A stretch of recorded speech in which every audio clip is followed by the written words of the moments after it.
안녕하세요. 김충만 목사입니다. 오늘은 사도행전 3장 19절에서 26절 말씀을 통해 은혜를 나누고자 합니다. 그러므로 너희가 회개하고 돌이켜 너희 죄 없이 함을 받으라.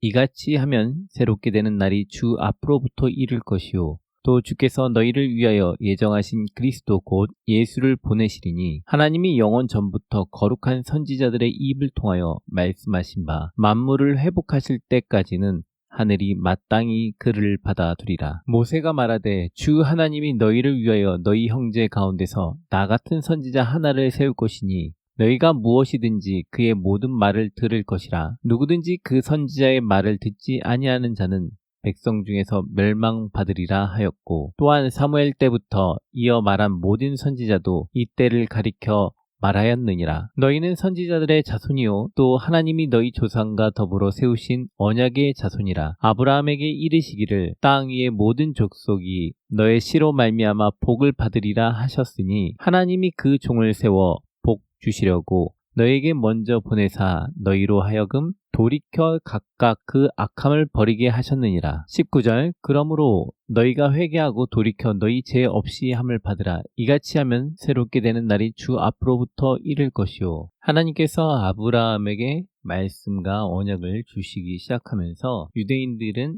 유대교로서 점점점 성장하며 종교적인 체계화를 이루기 시작하며 뿌리를 내리기 시작하였습니다. 모세 때에 가서 조직을 이루며 제사장이 나오고 제사장을 통하여 예배를 진행하는 제도가 생기기 시작하였습니다. 말씀을 가리키는 제사장들은 어느덧 종교 지도자에서 정치 권력자까지 확장되어졌고, 그들은 하나님의 말씀을 통해 하나님과 가까워지기보단 종교적 행위와 열심을 통해 자신들이 유대교의 유대인임을 강조하는 데 더 집중하였습니다. 하나님의 말씀을 듣는 것과 유대인임을 집중하는 것의 차이가 무엇이냐면, 돈과 권력에 대해서 주님 안에서 자유한 것이 아니라 돈과 권력에 대한 집착하는 모습에서 다르다라는 것입니다. 우리가 미가서를 통해서 보았던 것처럼 자신들의 부를 자신들의 영광을 위해서 사용하며 약자를 돌보지 않고 주의 말씀대로 순종하지 아니하며 나아갔던 그들의 모습이 하나님 앞에서 돌이킴이 없이 종교적인 열심으로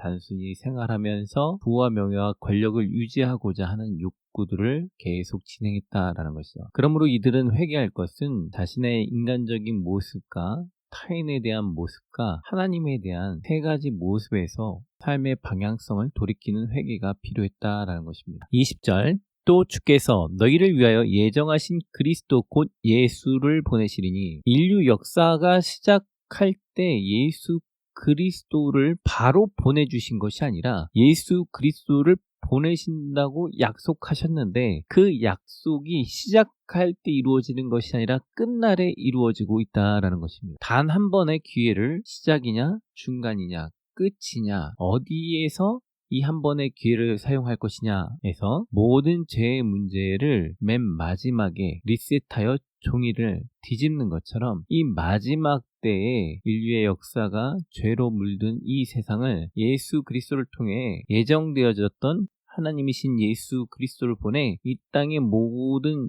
죄의 문제를 뒤집어 엎으신다라는 것이죠. 인류 역사가 시작된 이래 사람들이 많이 가는 땅이든 가지 않는 땅이든 어느 땅이나 종교적인 행위들은 존재했습니다. 영혼에 대한 사모함들, 영원한 세계에 대한 사모함들은 다 존재하였는데, 하나님에 대한 온전한 바른 관점이나 행위나 생각들이 없었기 때문에 그것이 문제가 되었죠. 그래서 종교 지도자가 필요한 것처럼 주께서는 온 세상에 인류의 구원자 예수 그리스도를 보내시고 온 세상에 종교적인 지도자로서 아브라함의 가문을 선택하셨던 것입니다. 그런데 그 아브라함 가문에서 참 선지자도 나오는 것이고 거짓 선지자도 나오는 것처럼 주를 따르는 사람들도 있고 주를 따르지 못하는 사람들도 있는 것입니다. 21절 하나님이 영원 전부터 거룩한 선지자들의 입을 통하여 말씀하신 바 만물을 회복하실 때까지는 하늘이 마땅히 그를 받아두리라. 주님께서는 마지막에 오십니다. 만물을 회복할 때 오시는 거죠. 그러니까 종이에 낙서가 됐는데 마지막에 회복될 때 종이를 뒤집는 것처럼 예수 그리스도는 인류의 마지막에 오셔서 온 세상 만물을 주님 앞에 복종시키면서 회복시키는 분으로서 오시는 것입니다. 즉 주님이 오시면 이 땅이 하나님의 나라와 영광으로 새롭게 되어집니다. 하나님의 입장에선 종이를 뒤집는 것이 한순간이지만 인간의 입장에서는 그것이 수천 년, 수만 년일 수도 있는 것이죠. 즉 그 시간을 우리는 헤아릴 수 없습니다. 그러나 중요한 것은 주께서 마지막 때 오셨다라는 것. 이것이 매우 중요합니다. 왜냐하면 그날과 그 시는 오직 주님만 아시기 때문에 알 수가 없는 것이고 우리가 아는 것은 그리스도께서 이 땅에 오셨다라는 것입니다. 그리고 이것은 주께서 수많은 선지자들을 통하여서 지속적으로 말씀하셨던 것을 성취하셨다라는 것이죠. 수많은 예언자들이 있었고 수많은 예언자들이 구약 성서를 통해 계속 지속적으로 반복하여서 말씀하였고 예수 그리스도께서 이 땅에 오셨다라는 것입니다. 22절 모세가 말하되 주 하나님이 너희를 위하여 너희 형제 가운데서 나 같은 선지자 하나를 세울 것이니 너희가 무엇이든지 그의 모든 말을 들을 것이라. 모세는 분명히 알았습니다. 한 선지자를 주님께서 세우신다라는 것입니다. 주께서 보내신 자가 주님의 모습으로 오는 것이 아니라 우리들 가운데 우리의 모습으로 이 땅 가운데 온다라는 것을 알았습니다. 그래서 그의 말을 들으라고 말을 하고 있는 것입니다. 우리의 모습으로 있기 때문에 말을 듣지 않을 수 있죠. 왜냐하면 모세의 말도 이스라엘 백성이 안 들었죠. 그래서 가나안 땅에서 40년을 그렇게 고생한 것 아니겠습니까? 선지자들이 하나님의 말씀을 매번 말을 하였지만 백성들은 들은 적이 없습니다. 자기 고집대로 지냈죠. 그렇다면 그 한 선지자는 무엇을 말했습니까? 예수 그리스도께서는 무엇을 말씀하셨습니까? 예수님의 말씀을 쭉 살펴보면 결국 본인이 하나님이다, 나를 믿어라 라고 말씀하신 것밖에 없습니다. 대부분 목회자들은 하나님께서는 이렇게 말씀하셨습니다, 이런 식으로 설교를 하죠. 이단들도 처음부터 내가 하나님이다 이렇게 말하는 것이 아니라 말을 돌려서 자신이 하나님이다 라고 이렇게 돌리지 않습니까? 근데 예수 그리스도께서는 대놓고 처음부터 자신이 하나님이다 라고 말을 했기 때문에 사람들이 그를 그렇게 죽이려고 쫓아다녔던 것이죠. 예수 그리스도께서는 자신이 하나님이심을 말씀을 하였고 자신을 믿어야지 구원을 받는다고 지속적으로 처음부터 끝까지 동일하게 말씀을 하셨습니다. 그런데 사람들이 그 말을 듣지를 않고 뭔가 다른 걸 찾고 다른 위대한 걸 찾고 다른 방법을 찾습니다. 구원이 그렇게 설마 쉽게 오겠어? 당신을 믿으면 구원을 받는다고? 라고 생각하면서 굉장히 어려운 방법으로 자신이 스스로 깨닫고 득도하고 수행을 하려고 하는 것이죠. 그러나 정작 한번 뒤집어서 생각해보시죠. 만약 지적인 능력이 없고 육체적으로 어려움이 많은 사람이라면 깨닫는 것도 덜할 것이고 육체적으로 움직일 수 있는 것도 한정이 있고 가난하다면 이 사람은 무엇으로 구원을 받겠습니까? 그리스도께서는 자신을 믿음으로 구원을 받는다 라고 말씀하시면서 구원에 대해서 매우 간명하게 말씀해 주신 것입니다. 그 조건으론 자신의 죄를 회개하는 것, 자신의 삶을 돌이키는 거죠.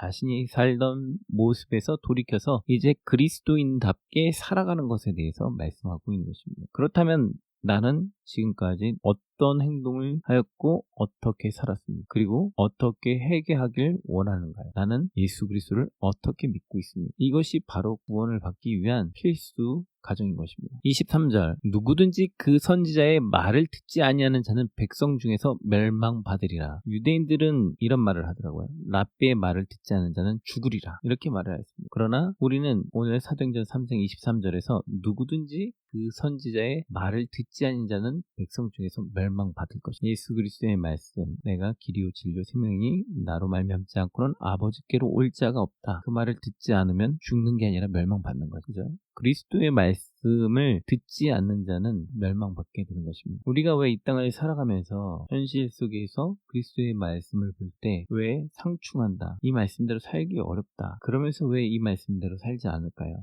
그 말씀은 나의 죄에 대한 회개인가요? 나의 삶의 방식에 대한 변경에 대한 요청인가요? 둘 다일 수 있고 하나만일 수도 있습니다. 중요한 것은 말씀은 항상 우리를 종교적인 행위, 태도로 고착화시키는 것이 목적이 아니라 그리스도 안에서 우리가 회개하고 돌이켜 주님께 나아가는 것에 목적이 있다라는 것입니다. 그러므로 예수 그리스도를 믿지 않는 자는 멸망받는다라는 건 종교적인 열심과 종교적인 테두리로 생각하라는 개념보다는 사실은 믿음으로 그리스도를 보고 하나님을 만나 그와 동행을 하라는 것이 더 강하다라는 것이죠. 유대인들이 유대교의 행위와 종교적인 율법과 말씀 연구에 너무 포커스를 집중한 나머지 그리스도를 떠남으로 하나님께 버림을 받았던 것처럼 기독교인들도 그리스도와의 관계가 좋지 않고 단순히 종교적인 열심과 테두리 안에서만 열심히 한다면 그것은 그리스도를 멀리하는 것일 수 있다라는 것입니다. 24절 또한 사무엘 때부터 이어 말한 모든 선지자도 이때를 가리켜 말하였느니라. 모든 선지자들이 예수 그리스도 그 한 분을 향해서 말씀하였습니다. 유대교는 예수 그리스도의 사후 이후 2000년 동안 디아스포라로 흩어져서 전 세계에서 살고 있습니다. 이젠 더 이상 인종과 피부색으로 유대인을, 유대교임을 말하지 않고 유대교 정신을 갖고 있는 사람을 유대인이라고 한다고 합니다. 아시아 계통인 사람도 유대인이고 아프리카 계통도 유대교입니다. 왜냐하면 이들이 너무나 많이 흩어져서 혼혈인들이 많이 되었기 때문에 그렇습니다. 하나님께서 시대를 변화시키고 계십니다. 유대인들도 자신의 정체성에 대해서 혈통도 아니라 의식적인 유대인이 유대인임을 유대인이라고 생각하고 편하고 주님께서 예수 그리스도 이 한 분을 향해서 모든 포커스를 주셨습니다. 그래서 이 예수 그리스도를 통해서 온 세상이 변화하고 있습니다. 이제 곧 유대의 교인들도 변할 것입니다. 그들도 예수 그리스도를 언젠가 분명히 다 만나게 될 것입니다. 그때가 우리는 언제인지 모르지만 분명한 것은 유대인들도 하나님께서 회개시키고 그들을 돌이켜 주실 것이라는 것입니다. 그것은 로마서에 있는 말씀을 통해서 우리가 알 수 있는 것입니다. 25절 너희는 선지자들의 자손이요 또 하나님이 너희 조상과 더불어 세우신 언약의 자손이라 아브라함에게 이르시기를 땅 위의 모든 족속이 너의 씨로 말미암아 복을 받으리라 하셨으니 왜 그들이 돌아오게 될 거냐면 선지자들의 자손이기 때문에 하나님의 약속하신 언약의 자손들이기 때문에 그래서 버릴 자는 버리시고 돌이킬 자는 돌이키시며 그들을 변화시키실 것이다 라는 것이죠. 그리고 분명한 것은 아브라함에게 말씀하실 때 너의 씨들로 라고 말씀하시지 않고 너의 씨라고 말씀하였습니다. 아브라함의 자손들 중에 딱 한 명, 그 사람을 통해서 복 받는다라는 거죠. 너를 축복하는 자에게 축복을 하고 너를 저주하는 자에게 저주하리라. 예수 그리스도가 있는 자에게 복이 있습니다. 예수 그리스도가 있는 자에게 복이 임하고 예수 그리스도가 없는 자에게 복이 임하지 않습니다. 예수 그리스도 때문에 많은 이들이 복을 받게 되는 것입니다. 예수 그리스도를 믿는 우리가 복의 근원이 될 겁니다. 왜냐하면 예수 그리스도가 내 안에 있기 때문에 그렇습니다. 예수 그리스도가 없었을 때는 계속 안 좋은 일들이 겹겹이 쌓이면서 어려움이 생길 것입니다. 그러나 그리스도가 있는 자에게는 점점 어려운 일들이 소멸되어지면서 사라지면서 좋은 일들이 차곡차곡 눈 쌓이듯 쌓이기 시작할 것입니다. 왜냐하면 주님께서 복이시고 복의 근원이기 때문에 그렇습니다. 그러므로 갈등적인 요소가 하나씩 사라지며 평안이 찾아오게 될 것입니다. 26절 하나님이 그 종을 세워 복 주시려고 너에게 먼저 보내사 너희로 하여금 돌이켜 각각 그 악함을 버리게 하셨느니라. 하나님께서는 예수 그리스도를 보내셨습니다. 왜 보내주셨냐면 우리에게 복을 주시려고 보내주신 것입니다. 예수 그리스도가 있는 자에게 복이 있습니다. 그래서 먼저 회개한 자는 그 악함을 버리게 되는 것입니다. 나의 악함을 버리고 주님께 나아가는 것입니다. 오늘 우리가 반성해야 될 것은 내가 버려야 될 악함은 무엇인가? 내가 가지고 있는 악함은 무엇인가? 예수 그리스도를 내가 모시고 있는데 내 안에 계신 그 그리스도를 놔두고 아직도 갖고 있는 나의 악함은 무엇인가? 내가 진정 예수 그리스도를 모시고 있는가? 이 악함을 버릴 때 주님 앞에 복을 받게 되는 것입니다. 이웃을 내 몸과 같이 사랑하고 헌신하며 주의 말씀과 계명을 지키고 있는가? 어떻게 하는 것이 이웃을 내 몸과 같이 사랑하는가? 나는 내 몸을 사랑하고 있는가? 나는 내 자신을 사랑하고 있는가? 나는 하나님을 정말 사랑하고 있는가? 하나님을 사랑하고 있는데 나는 왜 나 자신을 사랑하지 못하고 있는가? 하나님을 사랑하는데 나는 왜 이웃을 사랑하지 못하는가? 이웃과 나와 하나님을 사랑하는 이 삼각형 정 가운데 내가 놓여 있는가? 너무 한쪽으로 치우쳐 있지는 않는가? 정확하게 가운데에서 그 사랑을 균형 있게 잘 조화하며 잘 조율을 이루며 살아가고 있는 나의 행위가 나의 욕심으로 말미암아 악한 가운데 있다면 새롭게 되는 하나님의 은혜를 경험하지 못할 수 있다라는 것입니다. 이 일을 위하여 주께서 예수 그리스도를 보내셨기 때문에 주님을 믿기만 하면 누구나 새롭게 될 수 있습니다. 나의 능력으로는 분명히 이 죄의 문제를 해결을 못합니다. 그러므로 내 안에 죄가 떠올랐다면 그거를 주님께 고백하고 돌이키고 회개하고 나아가게 해달라고 도와달라고 기도할 필요가 우리에게 있을 것입니다. 오늘 이 말씀을 통해서 느낀 점은 예수 그리스도를 잘 믿자. 그리고 나의 죄의 문제를 철저하게 주님께 고백하고 새롭게 되어 새 사람이 돼. 그러면 주의 복이, 주의 은혜가 내 안에 있을 것이. 주를 믿는다고 하면서 아직도 내 마음에 놓지 못하는 삶의 문제들, 내가 뭔가 해결하려고 하는 이 문제들, 주님께 맡기지 못했던 것들 다 하나님께 맡김으로 용서받고 자유함 받는 사람이 되어야 되겠다. 그리고 그것을 잘 알아차리고 깨닫고 캐치하고 해결했으면 좋겠다. 라는 것을 느꼈습니다. 오늘 하루도 주님 안에서 크신 은혜와 평강 가운데 행복하시길 축복합니다. 감사합니다.